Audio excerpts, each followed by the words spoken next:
کلمہ توحید لا الہ الا اللہ کا کیا معنی ہے؟ کلمہ توحید لا الہ الا اللہ کا معنی ہے لا معبود بحق الا اللہ، اللہ کے علاوہ کوئی حقیقی معبود نہیں ہے۔ حقیقی معبود تنہا اللہ رب العالمین ہے۔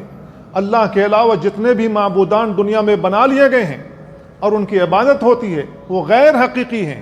ذالک بأن اللہ هو الحق وأن ما تدعون من دونه الباطل، اللہ رب العالمین ہی حق ہے۔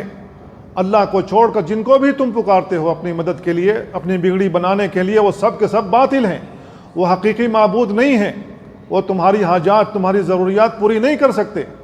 لہذا کلمہ توحید لا الہ الا اللہ کا جو مقتضا ہے اس کو پورا کیا جائے تو ایمان باقی رہتا ہے، اور کلمہ توحید لا الہ الا اللہ کا جو مقتضا ہے اس کو اگر پورا نہ کیا جائے تو ایمان سلب ہو جاتا ہے، ایمان خراب ہو جاتا ہے، ایمان چھن جاتا ہے۔ اگر اللہ رب العالمین کے دین کو ناپسند کیا جائے، رسول اللہ صلی اللہ علیہ وسلم کی سنت کو ناپسند کیا جائے، اسے منہ موڑا جائے، اعراض کیا جائے، یا قرآن مجید کو نامکمل مانا جائے، اس قسم کی باتیں اگر کسی کے اندر موجود ہیں تو سمجھ لیجئے کہ اس کا ایمان نہیں ہے۔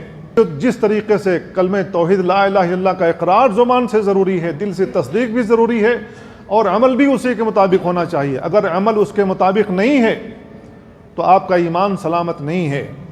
مسجد میں آ کر ہم نماز پڑھتے ہیں، اپنی زبان سے اقرار کرتے ہیں ایاک نعبد و ایاک نستعین، اللہ رب العالمین تیری ہی عبادت کرتے ہیں اور تجھی سے مدد مانگتے ہیں، لیکن مسجد سے نکلنے کے بعد کتنے ایسے مسلمان ہیں جو اپنی زبان سے قوالی گاتے ہیں، بھر دو جھولی میری یا محمد تیرے در سے جائیں گے نہ ہاتھ خالی۔ یہ دعائیہ جملہ ہے، اللہ کے نبی صلی اللہ علیہ وسلم سے مدد مانگی جا رہی ہے۔ اللہ کو چھوڑ کر جو شخص یہ قوالی گاتا ہے اس کا ایمان سلب ہو گیا، کیونکہ اس نے اللہ رب العالمین کی عبادت میں محمد رسول اللہ صلی اللہ علیہ وسلم کو شریک بنایا ہے۔